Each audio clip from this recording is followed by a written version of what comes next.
Con este texto en nuestras mentes, hermanos, me gustaría comenzar entonces el día de hoy la lección número 5 de esta serie de enseñanzas que abordan la doctrina del perdón bíblico. Para ello, simplemente déjeme repasar un poco de lo que ya hemos estudiado. Hemos dicho ya a la luz de Efesios capítulo 4, versículo 32, que todos los cristianos somos llamados a practicar el perdón. Y en ese sentido, nuestro perdón ha de estar modelado por el perdón divino. Efesios 4:32, el apóstol Pablo nos exhorta diciéndonos: antes, sed benignos unos con otros, misericordiosos, perdonándoos unos a otros, como Dios también os perdonó a vosotros en Cristo. Somos pues llamados a perdonarnos unos a otros, y el parámetro es el perdón de Dios en Cristo para nuestras vidas. A la luz de eso, ya estudiamos en la primera lección una primera definición en su aspecto más esencial. Y en su aspecto más esencial, a la luz de textos de Jeremías 31, Isaías, entendimos que el perdón es, o podríamos definirlo como una promesa. Eso es lo que en esencia es el perdón, una promesa. Una promesa es lo que Dios hace al pecador cuando éste lo perdona. La promesa de no condenarlo a causa de sus pecados. Y en ese sentido dijimos que podemos ir a una aplicación un poco más amplia, y el perdón que somos llamados a practicar los unos para con los otros, podríamos decir entonces es no solo una promesa, pero una triple promesa. La promesa de cancelar la deuda de aquel que me ha ofendido. La promesa de no volver a recordar la ofensa a aquel que me ofendió, ni a él, ni a mí, ni a nadie más. Por eso podemos decir que es una triple promesa. Cuando yo perdono a alguien que me ha ofendido, literalmente debo estarle haciendo esa promesa. La promesa de no volver a recordar su ofensa ni a él, ni a mí, ni a nadie más. Pero también en la lección número 3, si no me equivoco, hablamos de una definición más amplia acerca del perdón. Y es que en su aspecto funcional, dijimos que el perdón consta de dos elementos. No voy a volver a explicar todo eso, simplemente señalarlo. Uno judicial y otro relacional. Uno vertical y otro horizontal.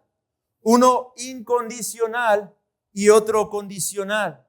Todo eso ya lo estudiamos anteriormente, por lo que hoy no voy a repetir todas estas cosas. Baste decir que ese aspecto judicial, vertical e incondicional tiene que ver con mi propio corazón. Tiene que ver con mi disposición a apartarme y abandonar inmediatamente toda amargura, resentimiento, enojo o ira en contra de aquel que me ofendió. Eso es algo que Dios nos demanda hacer sí o sí. Y el otro aspecto, el relacional, horizontal o condicional, es el aspecto del que hemos estado hablando, es la promesa. Es lo que el Señor nos manda a hacer cuando el ofensor viene diciendo estar arrepentido y confesando su pecado. Solo hasta entonces podemos y debemos ofrecer el perdón en ese sentido. Ahora, esto nada más es un repaso de lo que ya estudiamos anteriormente. Hoy quiero enfocarme en algo importante, hermanos. Algo breve, sencillo, pero sumamente importante. La lección del día de hoy se titula El perdón como un medio y no como un fin. Y es que aquí es útil volver a recordar lo que mencionaba en un principio y que hemos mencionado en las lecciones anteriores. El perdón, nuestro perdón, está basado o está modelado por el perdón divino. Y esto tiene más implicaciones de las que ya hemos visto. Si nuestro perdón está basado en el perdón divino, debemos entender entonces que el perdón no es un fin en sí mismo, sino un medio para alcanzar un fin. ¿Y cuál es ese fin entonces hacia el cual el perdón tiene que llevarnos? La reconciliación, hermanos. El perdón entonces es solamente el medio para que nosotros podamos acudir o alcanzar la reconciliación. Dios no solamente desea que el perdón sea algo que se produzca de manera pronta, sino que su principal interés está en la nueva relación que el perdón siempre debería introducir. En la salvación pensemos en esto, hermanos. Dios no simplemente se limita a perdonarnos. Dios no simplemente se limitó a quitar la culpa de nosotros a causa de nuestro pecado. Dios no simplemente prometió no volver a traer nuestras iniquidades para condenarnos a causa de ellas. No. Dios no hizo simplemente eso, no se limitó a ello. Dios nos perdona para que podamos entrar en una nueva relación con Él, en una correcta relación con Él. Ese es el propósito del perdón. No dice el Catecismo Menor, ¿cuál es el fin principal del hombre? Que glorifiquemos a Dios y disfrutemos de Él para siempre. La relación con Dios, hermanos, la reconciliación es el fin de nuestra salvación, que podamos tener comunión con Él. Para ello Él nos ha perdonado, nos ha rescatado, nos ha salvado. Bueno, aplicando esto a nuestras relaciones, el perdón entre nosotros tiene ese mismo propósito, la reconciliación, la restauración de una relación que fue quebrantada o rota a causa de nuestro pecado. Y si no, observe lo que dicen textos que ya hemos revisado anteriormente, como Mateo, capítulo 5, versículo 24. Mateo, capítulo 5, versículo 24. Desde el versículo 23 voy a leer, pero vamos a destacar un aspecto. Por tanto, si traes tu ofrenda al altar y allí te acuerdas de que tu hermano tiene algo contra ti, deja allí tu ofrenda delante del altar y anda, ¿qué dice? Reconcíliate primero con tu hermano y entonces ven y presenta tu ofrenda. Observe que el énfasis en el texto no es simplemente perdona a tu hermano o ve y pide perdón a tu hermano. Dice reconcíliate primero. La reconciliación es el énfasis de este pasaje. Ahora ya estudiamos o vimos este texto anteriormente, pero veamos también, por ejemplo, Mateo 18, versículo 15.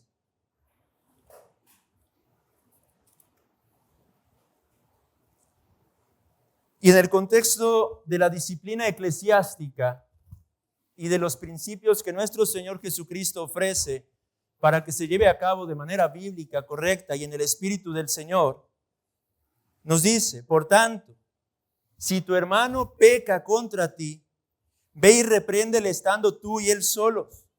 Y observe el énfasis de ese versículo al final. Si te oyere, ¿has qué? Has ganado a tu hermano.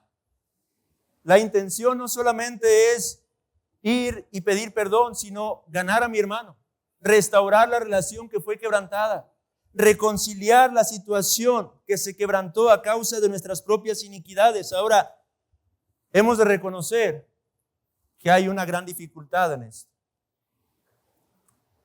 Proverbios 18, 19 dice, y voy a leerlo en otra traducción que es un poco más explícita: un hermano ofendido es más difícil de ganar que una ciudad fuerte, y las rencillas son como las rejas de un castillo, dice este texto.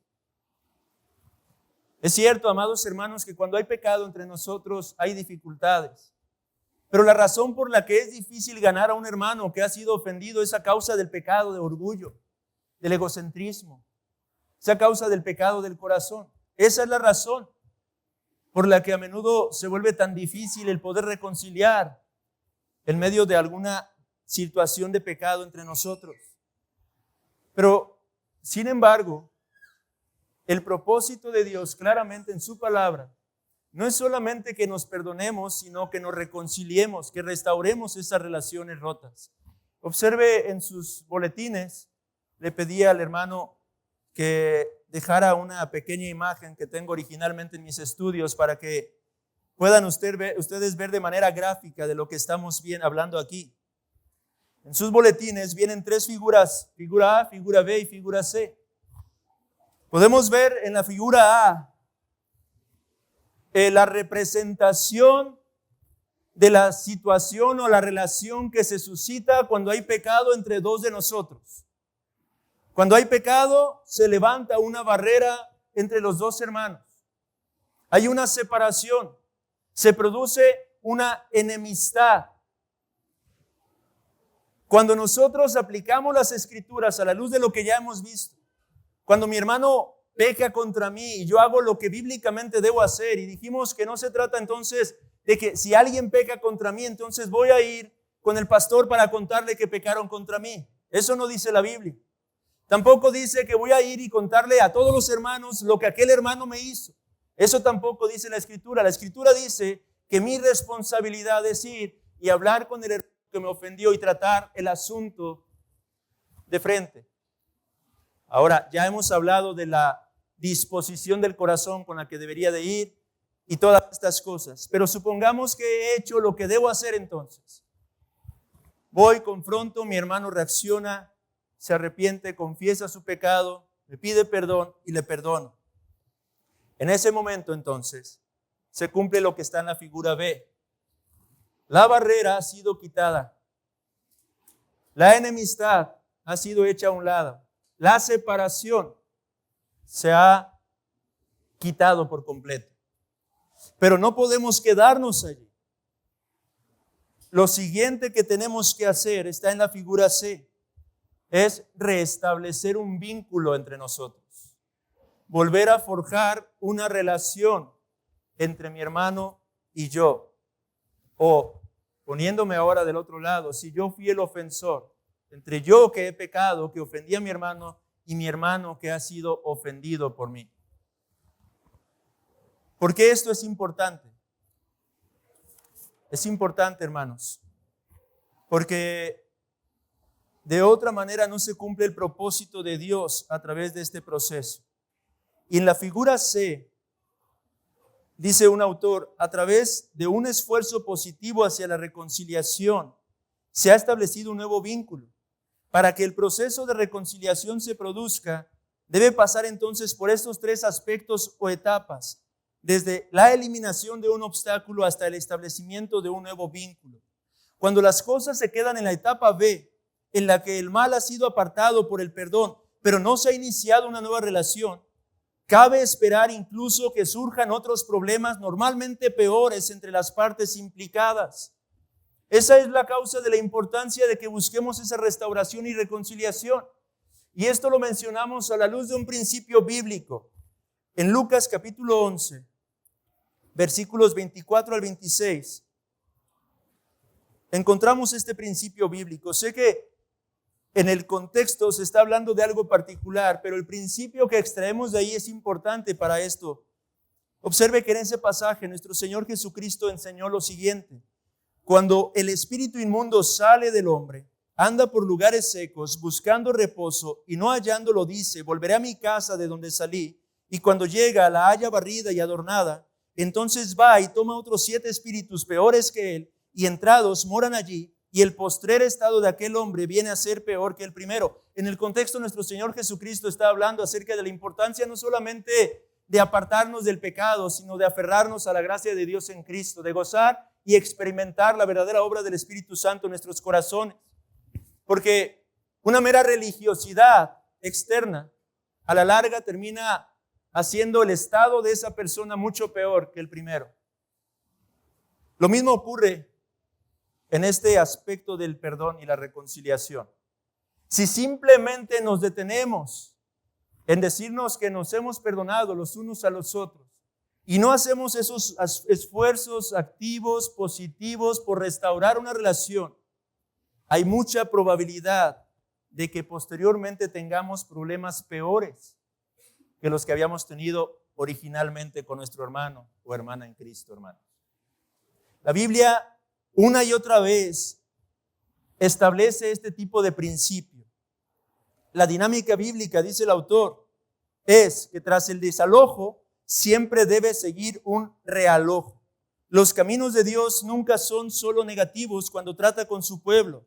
Él siempre sigue a lo negativo con algo más positivo. Y cuando decimos negativo o positivo, no estamos hablando de algo malo o algo bueno.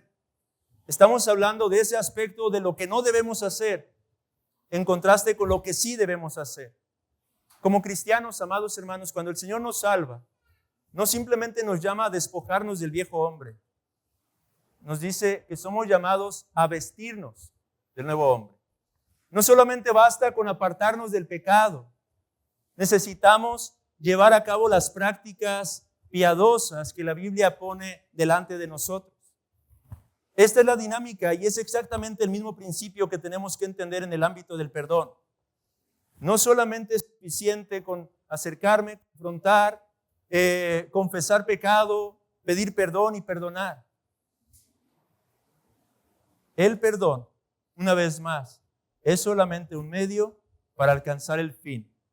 Y el fin es la restauración y reconciliación entre nosotros, hermanos. Espero que sea claro hasta aquí, hermanos, para todos y cada uno de nosotros. Pero si queremos verlo aún más claramente, regresemos al texto con el que iniciamos este estudio el día de hoy. Segunda de Corintios, capítulo 2, versículos 7 y 8.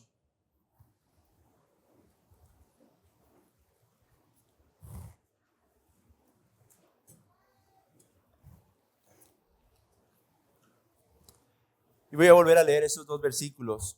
Así que, al contrario, vosotros, dice el apóstol Pablo, más bien debéis perdonarle y consolarle para que no sea consumido de demasiada tristeza, por lo cual os ruego que confirméis el amor para con él. Aquí vemos los elementos indispensables en un proceso de reconciliación y restauración. Pablo los está señalando de manera explícita. 3 elementos necesarios para restaurar plenamente al hermano arrepentido. En este caso y en el contexto, un hermano que había sido expulsado de la iglesia a causa de su pecado. Usted conoce esta parte del texto bíblico. Había un miembro de la iglesia de Corintio que había estado viviendo en un pecado abiertamente escandaloso. Y la iglesia no había procedido a actuar en disciplina, en la disciplina bíblica. Pablo los exhortó anteriormente en la primera carta. Finalmente la iglesia lo expulsa. Pero la disciplina cobra efecto. El propósito, recordemos, de la disciplina eclesiástica no es simplemente aplastar a un hermano, es llevarlo al arrepentimiento para el bien de su alma. Este hermano aparentemente ya se había arrepentido. Ya había abandonado su pecado, ya había confesado su iniquidad, pero ahora la iglesia no lo restauraba. La iglesia no había actuado, no había procedido bíblicamente con este hombre. Por eso el apóstol Pablo les dice estas palabras. Más bien vosotros debéis perdonarle y consolarle, para que no sea consumido de demasiada tristeza. Y les ruego, parafraseando, que confirmen el amor para con él. Estos 3 elementos que encontramos aquí son el perdón, la consolación y la confirmación del amor. Son 3 elementos incluidos en este pasaje. En cuanto al perdón, eso es lo primero que menciona el apóstol Pablo. Y como ya hemos estado hablando de este aspecto, no nos vamos a detener en ello, sino que vamos a enfocarnos en los otros 2 elementos. Pero pueden ver ustedes ahí, primero está el perdón. Y para que haya perdón necesitaban que ese hermano reconociera su pecado y dijera estar arrepentido. Pero después de eso, una vez que ya se dio el perdón, el apóstol Pablo exalta o destaca la necesidad de consolar a ese hermano. Ahora, ¿qué significa ese elemento, ese segundo elemento que se traduce como consuelo en nuestra versión Reina Valera? La palabra griega original es en realidad una palabra con un sentido mucho más amplio. La he mencionado en otras ocasiones por causa de la carta de Hebreos y en la carta de Judas aquí en esta iglesia local. Se trata de la palabra griega parakaleo. Esto es lo que está diciendo el apóstol Pablo aquí. Y parakaleo es la forma verbal del sustantivo parakletos o paraclitos. Y muchos de nosotros sabemos quién es el Paracletos.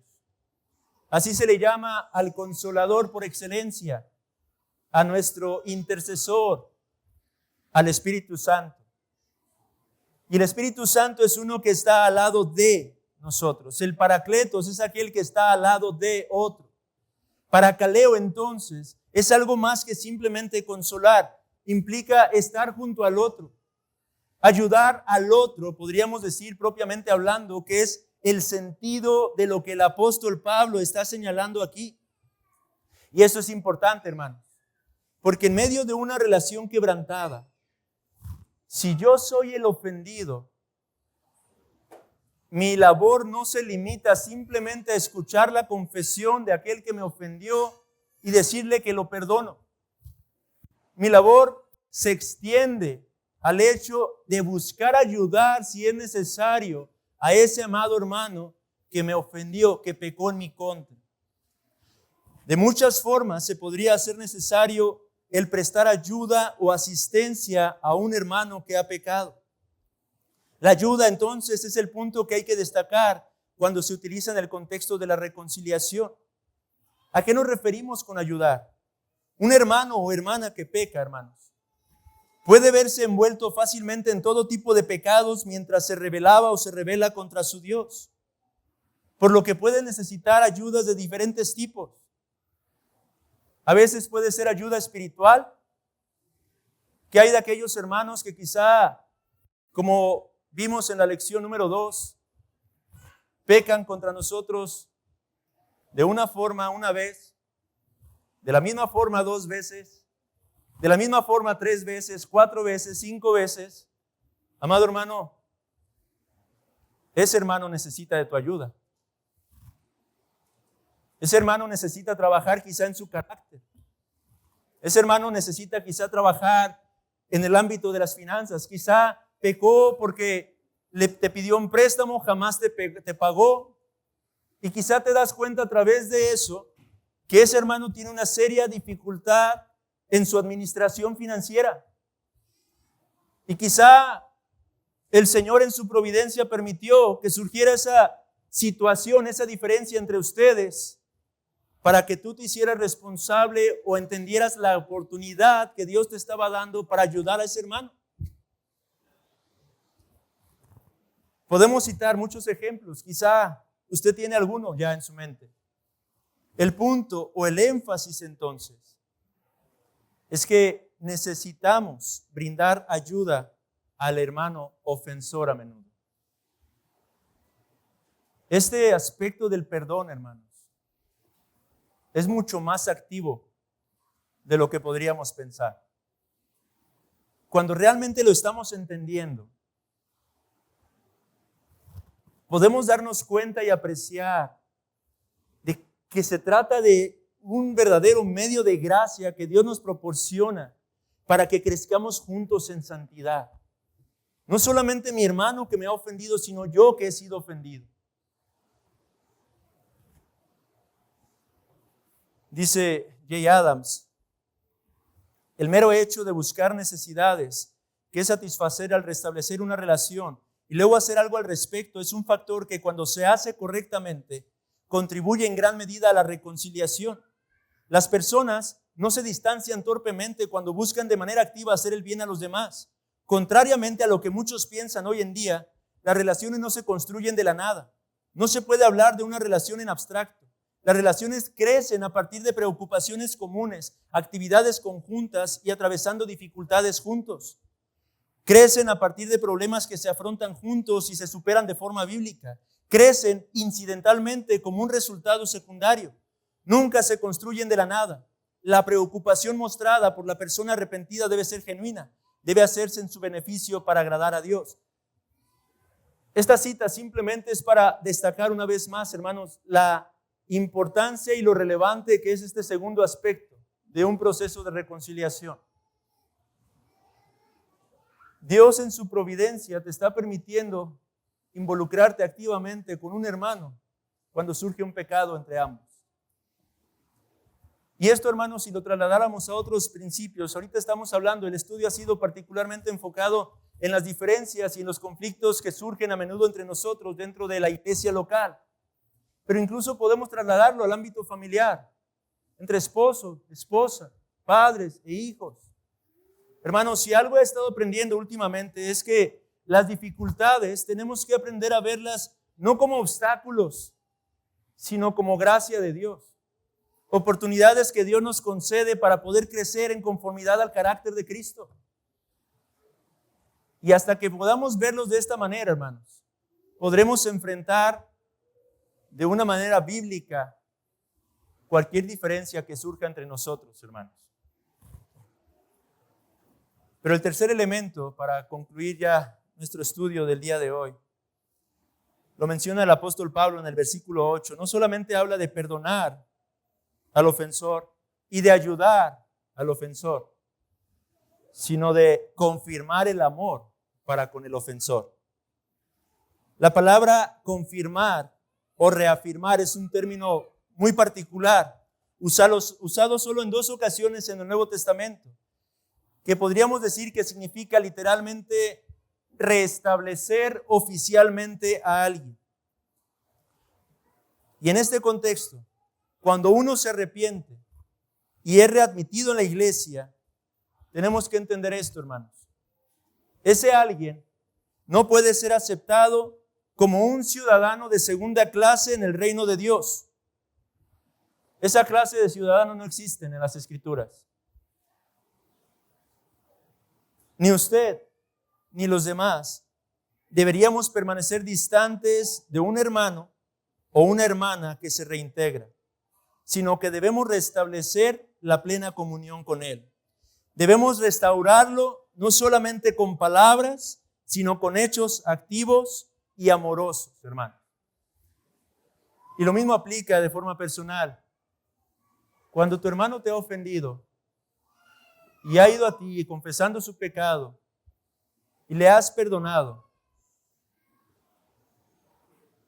el propósito es que puedan restaurar su relación, reafirmar el amor el uno para con el otro, reafirmar el compromiso de seguir sirviéndose mutuamente el uno para con el otro, hermanos.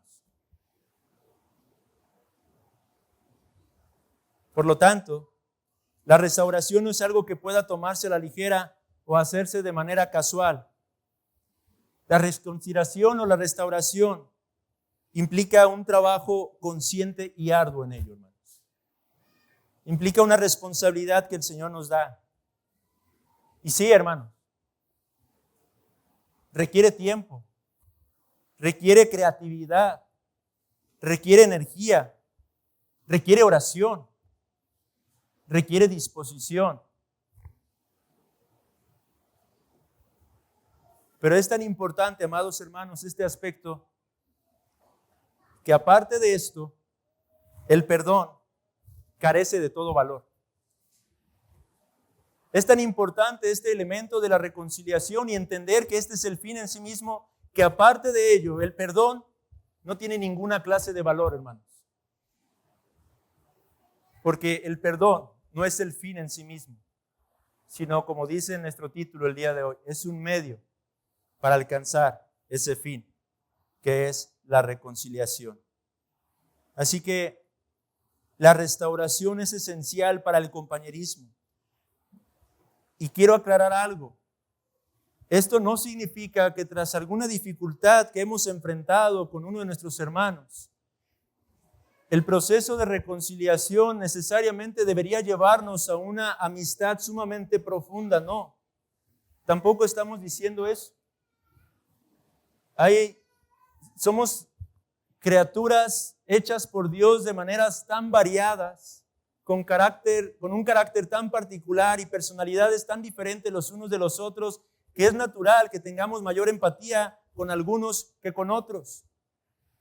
Eso pasa, eso ocurre. Eso ocurrió en los días de nuestro Señor Jesucristo. Nuestro Señor Jesucristo tenía una gran cantidad de seguidores. De esos seguidores había 12 con los que tenía una mayor comunión. De esos 12 había 3 con los que pasaba aún más tiempo. Y de esos 3 probablemente había uno, Juan el apóstol, con el que tenía una intimidad todavía más profunda. Eso ocurre, hermanos. Y no estamos diciendo que cuando tenemos diferencias con algún hermano y hay pecado y se lleva a cabo el proceso de reconciliación y restauración, tendríamos que buscar formar una relación sumamente profunda el uno con el otro, no. Pero sí una relación bíblica, una relación sana, una relación de amistad, una relación de amor y compañerismo cristianos, como la Biblia nos manda a hacerlo, hermanos. Porque en esto se conoce que somos los discípulos de Jesús, cuando nos amamos los unos a los otros, hermanos. ¿No es eso lo que enseña la palabra? Así que, hermanos, concluyendo el día de hoy este sencillo estudio, hemos estado estudiando el tema del perdón, la doctrina del perdón. Y hemos visto la forma bíblica en la que tenemos que atender el pecado que surge entre nosotros. Y hemos dicho ya que el pecado va a seguir surgiendo, hermanos.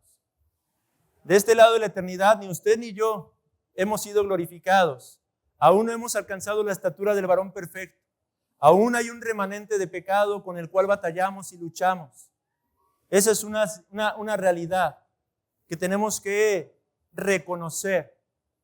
Y mientras esto sea verdad, debemos seguir esperando que de tiempo en tiempo pequemos los unos con los otros. Pero la Biblia no nos ha dejado a ciegas cuando eso ocurre. La Biblia nos ha marcado la pauta con toda claridad de cómo podemos honrar y glorificar a Dios al tratar con ese pecado que surge entre nosotros. Y hoy la Biblia nos enseña que no solamente se trata de ir, reprender y perdonar. Tenemos que restaurar y reconciliar. Podemos ver entonces las implicaciones de aprender esta importante doctrina del perdón, hermanos. Porque en la medida que lo aprendamos y comencemos a disponernos a aplicarlo a la luz de las Escrituras, esto es lo que permite que haya un ambiente de paz permanente, constante, en el ámbito de una iglesia local, hermanos. Una iglesia local comienza con serias dificultades cuando comienzan a actuar contrario a los principios bíblicos en el tema del perdón. Cuando no vamos y tratamos el pecado correctamente y vamos y lo contamos a otros o simplemente nos amargamos, nos enojamos, eso da lugar a más pecado entre nosotros. Si voy y lo cuento, da lugar al chisme, a la murmuración. Y puede dar lugar a raíces de amargura ahora en el corazón de otros hermanos. Pero si voy y lo trato adecuadamente, examinando mi propio corazón en primer lugar, siendo vigilante de que no vaya a ser que tenga una viga en mi propio ojo, queriendo sacar la paja del ojo de mi hermano, cuando yo hago lo que tengo que hacer y voy atiendo las cosas como dice el Señor, hay gracia. Es cierto, no es sencillo, pero si no es sencillo es por causa de nuestro propio pecado, hermanos. Eso es lo que dificulta esto, no otra cosa.